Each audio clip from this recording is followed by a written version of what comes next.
What is due diligence? Who pays it? How much is it? Do you lose the money? What's it go towards? I'll be covering all of that and more today in this video where I break down what is due diligence in North Carolina real estate transactions. Here we go.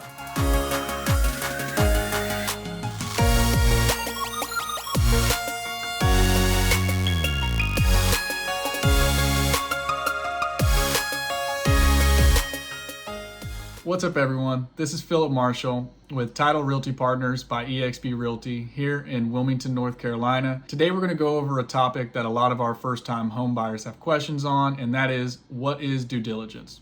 So what we're going to do is we're going to break this down into two different topics. So it's going to be the time period and the money. Right after you get an accepted contract, you immediately enter the due diligence period. During the due diligence period, the buyer can back out for any and all reasons. So this can be because of a bad inspection, it can be because of loan issues, it can be as small as you just deciding you want to back out of the contract. The time frame for the due diligence period is typically 2 to 4 weeks. During this period, the buyer needs to get their inspections done, appraisals, and any other investigations they have concerning the property. If the buyer finds something that scares them or there's an issue that cannot be agreed upon, then this is the best time for the buyer to back out. Once the home inspection is completed, the buyer may have some items that are concerning to them.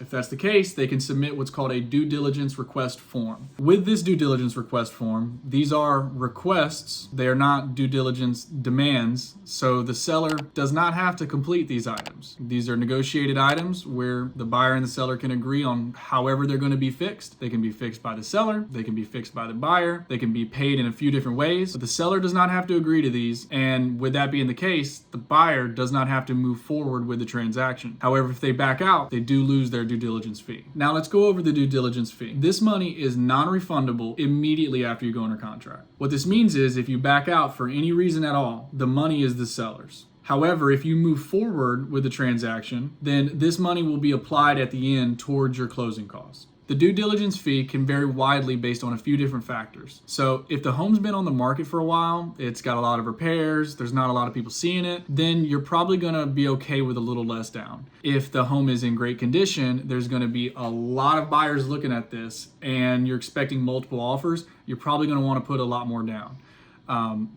Worse for the buyer, better for the seller. The more there is, the seller's going to be a lot happier, and it looks like there's skin in the game, and the buyer is very eager to move forward with this transaction because they don't want to lose a large amount. On average, I've seen the due diligence fee anywhere from $500 to $5,000, all the way up to $10,000 sometimes, and more.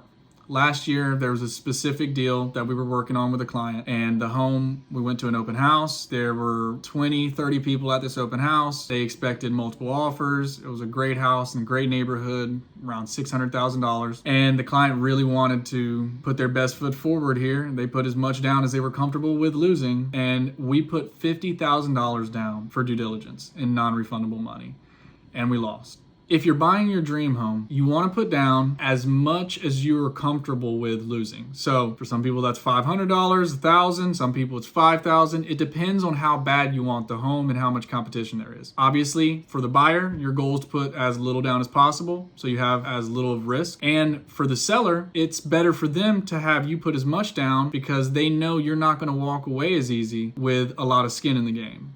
The best way to wrap your head around this is the due diligence fee is basically, as the buyer, you putting a certain amount down of non-refundable money to buy the time to take this home off the market so that you can do your due diligence. So you can inspect the property, so you can do your appraisals, so you can do whatever you need to do to feel comfortable with moving forward with this transaction. This is good because for the seller, if you took the home off the market and then did all of this for 3-4 weeks and wasted their time and they walked away with nothing, they would incur holding costs. So they're going to pay for the mortgage, they're going to continue to pay home insurance, whatever their monthly costs are, they're holding that while you're wasting their time if you just back out and don't move forward. So this at least gives them something that if they do have to come back on the market, this will help them out. I know that's a lot to go over, and there's still a lot more to learn when it comes to fees, deposits, and how to navigate through the sale once you go under contract. If you would like me to break this down further, feel free to reach out to me. I'm always happy to chat about it. In another video, I'll be breaking down the period in between the due diligence period and closing, and then also going over what is the earnest money deposit. See you next time.